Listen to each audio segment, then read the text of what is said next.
ഇടുക്കി മൂന്നാർ ടൗണിന് സമീപം പുലിയുടെ സാന്നിധ്യം. ടൗണിന് സമീപമുള്ള മൂന്നാർ ഫോറസ്റ്റ് റേഞ്ച് ഓഫീസിന് സമീപമാണ് പുലിയുടെ സാന്നിധ്യം ശ്രദ്ധയിൽപ്പെട്ടത്. സംഭവത്തിൽ വനം വകുപ്പ് പരിശോധന ആരംഭിച്ചു. 20 പേരടങ്ങുന്ന RRT സംഘമാണ് ടൗണിന് സമീപ പ്രദേശങ്ങളിൽ പരിശോധന ആരംഭിച്ചിരിക്കുന്നത്.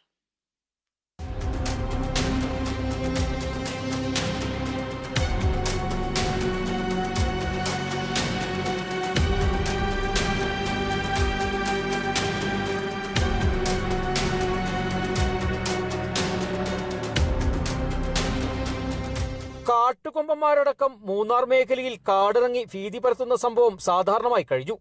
ഇതിനൊപ്പമാണിപ്പോൾ പുലിപ്പേടിയും വർദ്ധിച്ചിട്ടുള്ളത്. മൂന്നാർ ടൗണിന് സമീപമുള്ള ഫോറസ്റ്റ് റേഞ്ച് ഓഫീസിന് സമീപമാണ് പുലിയുടെ സാന്നിധ്യം ശ്രദ്ധയിൽപ്പെട്ടത്. തോട്ടം തൊഴിലാളികളാണ് പുലിയെ നേരിൽ കണ്ടത്.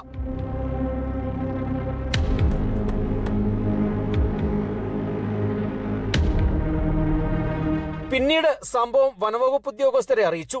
പുലിയുടെ സാന്നിധ്യം ശ്രദ്ധയിൽപ്പെട്ട ഭാഗം കൊളുന്തെടുക്കാൻ മാത്രം തൊഴിലാളികൾ എത്തുന്ന ജനവാസമില്ലാത്ത പ്രദേശമാണ്.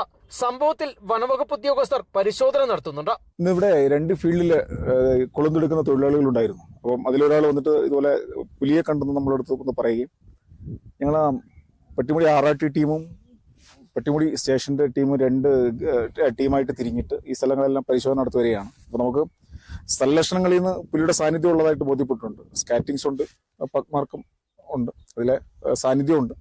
അപ്പോൾ നമ്മൾ കൂടുതൽ തുടർ പരിശോധനകൾ നടത്തിക്കൊണ്ടിരിക്കുകയാണ്.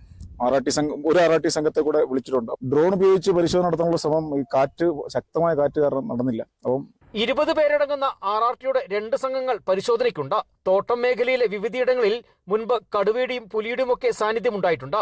വന്യജീവി ആക്രമണത്തിൽ വളർത്തുമൃഗങ്ങൾ കൊല്ലപ്പെടുന്ന സാഹചര്യവുമുണ്ട്. വേനൽ കനക്കുന്നതോടെ വന്യജീവി ശല്യം വർദ്ധിക്കുമോ എന്ന ആശങ്ക നിലനിൽക്കുകയാണ് മൂന്നാർ ടൗണിന് സമീപത്ത് തന്നെ പുലിയുടെ സാന്നിധ്യമുണ്ടായിട്ടുള്ളത്. Bineesh Antony, Kerala Vision News, Idukki.